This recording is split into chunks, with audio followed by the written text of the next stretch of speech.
અને ક્યાં ગયા ભાજપના મોટા મોટા નેતાઓ? પ્રમુખની તૈયારીમાં છે બધા. અને જે પ્રમુખ બનવાની તૈયારી કરે છે એની તો ઓફિસ હતી. કેમ એને ચગાવતા નથી? વડોદરા શહેર માટે ખૂબ જ દુઃખદ દિવસ કહેવાય. આજે વાર્ષિક બાળકોની પુણ્યતિથિ છે. ન્યાયતંત્ર અને આ મીડિયાએ, હું સૌથી પહેલા તો મીડિયાનો આભાર પ્રગટ કરીશ કે આપ એક મુદ્દા પર એક જગ્યાએ આપ ચોથો ન્યાયતંત્રનો ચોથો આધાર સ્તંભ લોકશાહીનો બનીને બતાવ્યા. પછી અભિવાદન કરીશ હું વકીલ સાહેબ હિતેશભાઈ ગુપ્તાનો અને આશીષભાઈ જોશીનો. એ આજ દિન સુધી આ બાળકોની પડખે રહ્યા છે.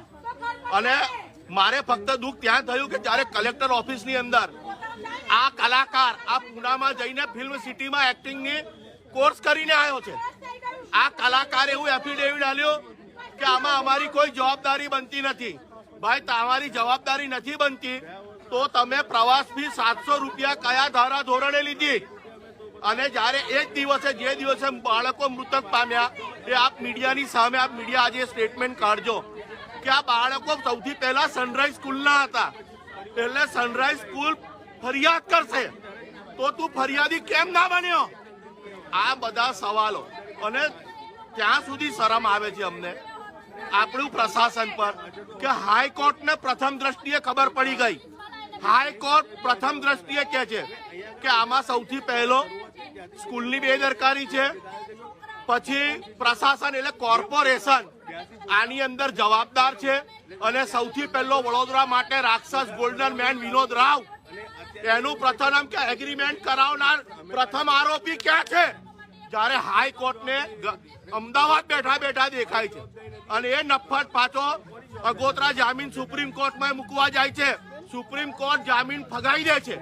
એટલે ન્યાયતંત્રએ તો પોતાનું કામ કર્યું. ન્યાયતંત્ર તો ચુકાદો આપે. એક્શન તો પ્રશાસને લેવાની હોય ને. તો હું મારા માનનીય પોલીસ અધ્યક્ષને કહેવા માંગુ છું, આપણા બાળકો નથી.